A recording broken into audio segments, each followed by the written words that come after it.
questions? Bengt, yeah?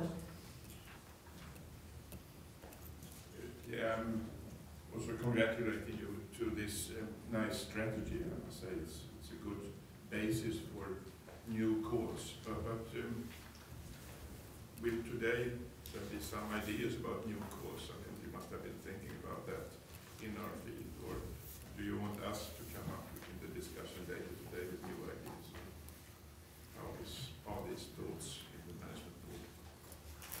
This is a task of the working groups. Maybe we have some members of working groups there. Can you give us examples of how these things are going on? Morgans or Adriana or Edwin? Morgans, please. Morgans. Yeah, we have 4 working groups, and we have a very hard program because it was established just 4 weeks ago, 5 weeks ago, and we have to deliver within 6 weeks. We have had teleconferences and physical meetings. What we will do is that we will base our proposals for the management board on the strategic research agenda. We will have, in all the working groups, they are chaired by 1 member of the management board or executive board, and they will also have members from the scientific advisory board, can seek further advice from there. What they will come up with is each of the 4 working groups will come up with 2 to 3 proposals, and these proposals can be both proposals for calls. They can also be proposals for coordinating and so on to use the enabling actions and so on.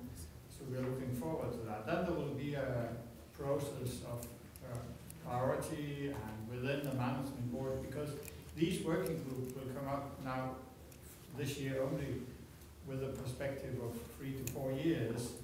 This will be an ongoing process. This strategic research agenda cannot be fulfilled within 3 to 5 years, but we want to make a kickstart and are looking forward even this year to have a call. We have had messages from some of the member states that are prepared to fund this year. We have learned a lot from the first call, that also the time when the individual member states can commit themselves are so different.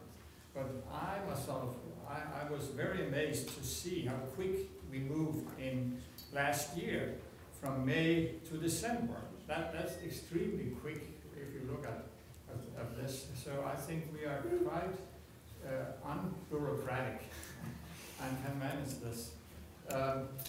So there will be calls definitely, and I imagine there will be calls that will come, because we will have this in the management board by May, which means that we will be ready to go for the first priorities in the mid of this year. This will be the process for this year.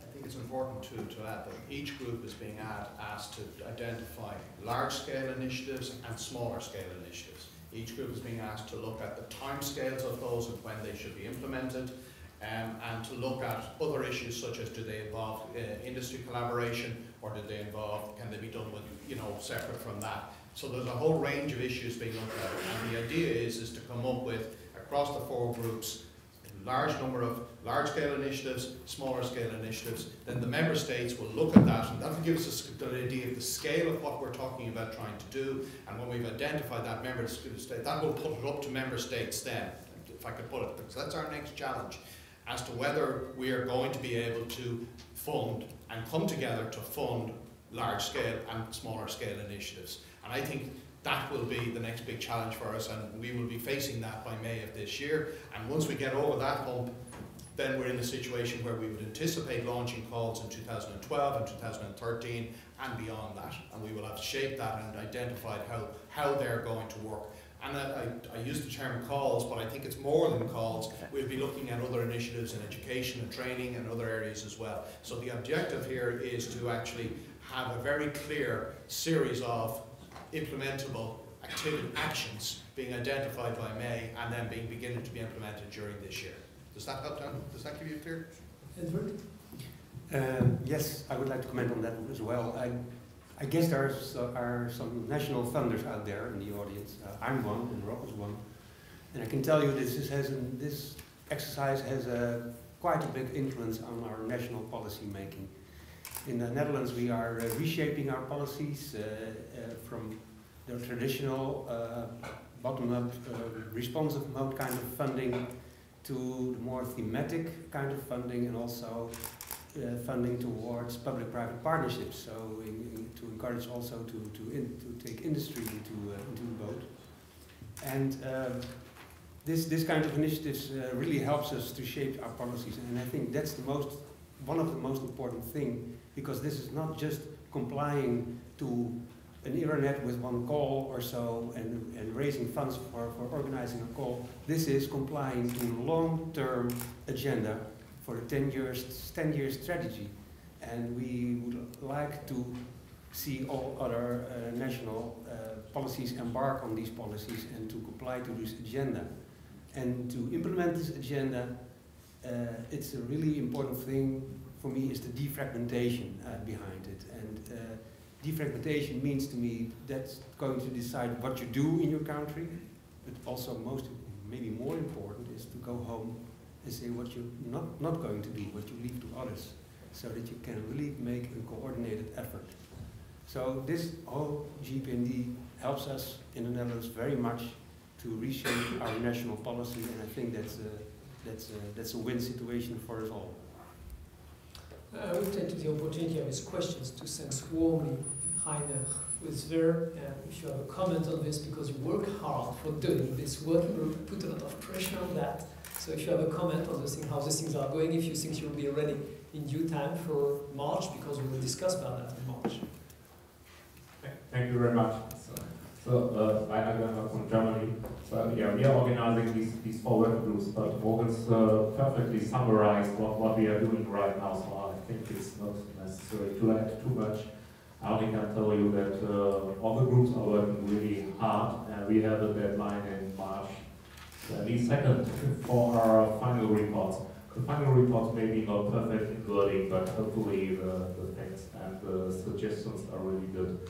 And hopefully we will see what the management board can pick up of these suggestions, which will be more than we will be able to realize, of course.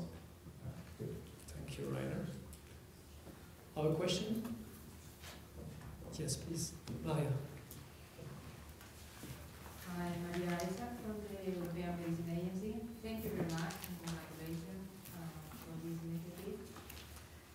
But I have a question about how, let's say, I work with the European Medicine Agency. How do you see as our role in this program? Because I see here in one of your page 25, you have several issues to ask us.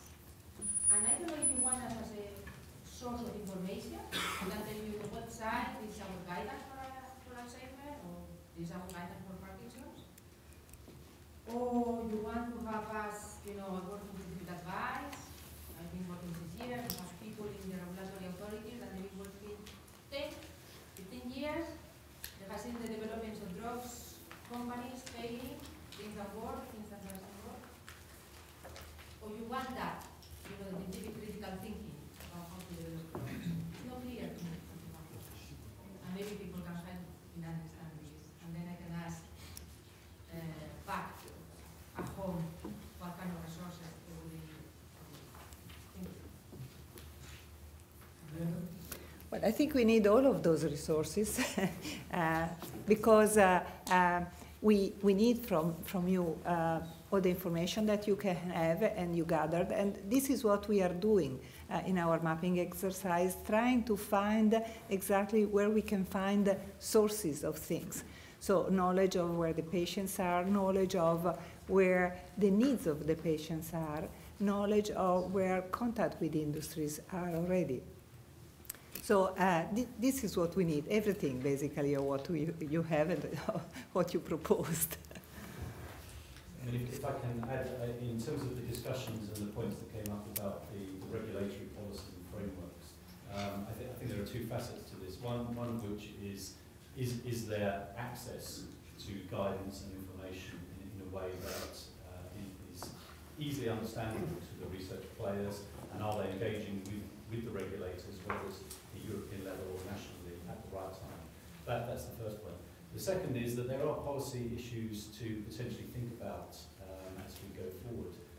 One of which is what is the regulatory framework about intervening in pre-symptomatic patients? And there are issues there. So I think there has to be an ongoing dialogue. I think you and the national regulatory agencies are very important stakeholders.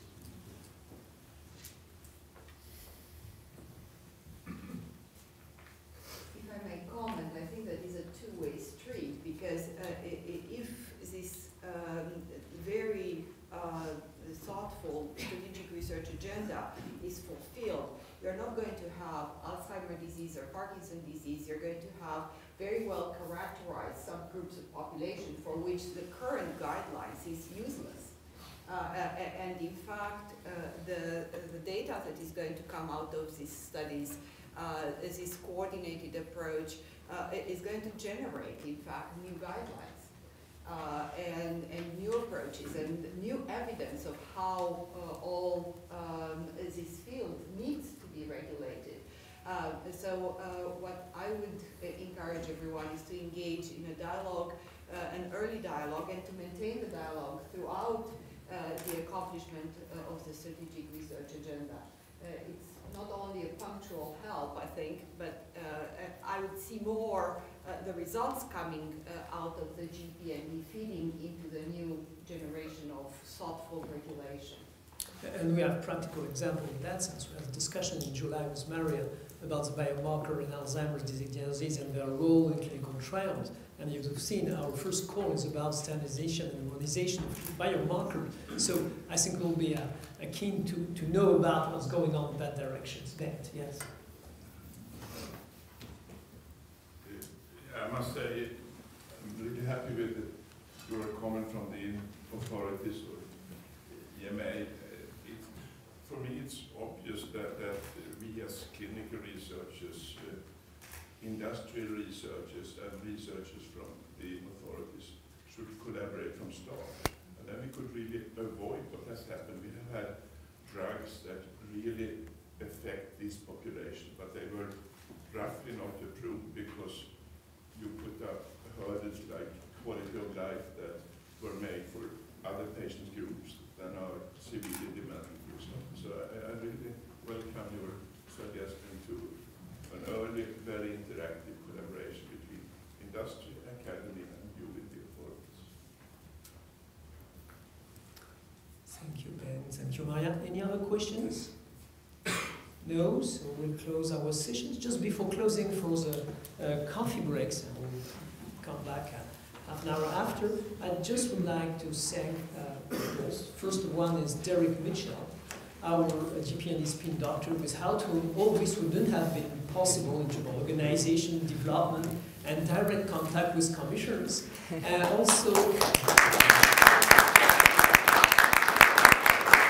I would like to thank our secretariat, that is Karine Baudin, just beside Derek, Delphine with Ver, and Stephanie, who are working hard all through JPND to make all these things working very smoothly. Thank you to all and have a good party.